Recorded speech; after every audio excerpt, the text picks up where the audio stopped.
En cas de litige commercial, le chef d'entreprise peut tout d'abord essayer d'obtenir un accord amiable avec l'adversaire. Il est possible de mandater un avocat pour avoir des échanges confidentiels entre avocats, puisque par nature les échanges entre avocats sont confidentiels, ce qui permet d'obtenir une négociation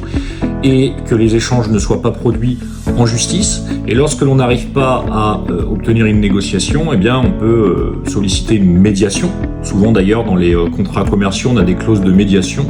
obligatoires, préalables à toute poursuite judiciaire, ce qui permet en présence d'un médiateur, alors souvent ce sont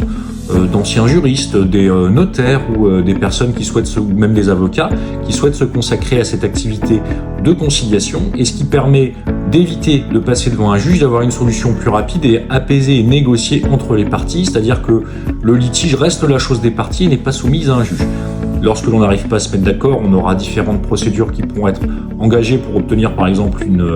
un recouvrement de créances ou des indemnités suite à un engagement de responsabilité, avec par exemple des procédures d'injonction de payer lorsqu'on a des créances, on va dire, assez simples, ou des référés lorsqu'il n'y a pas de contestation sérieuse ou qu'on est en présence d'une certaine urgence, ou alors on va faire un procès au fond devant le tribunal de commerce, mais ce qui peut prendre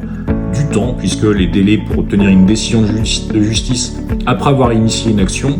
sont d'environ 18 mois, ce qui peut aller même jusqu'à 2 ans pour les dossiers les plus compliqués. Voilà pour aujourd'hui, j'espère que cette vidéo vous aura plu, je vous souhaite une excellente journée.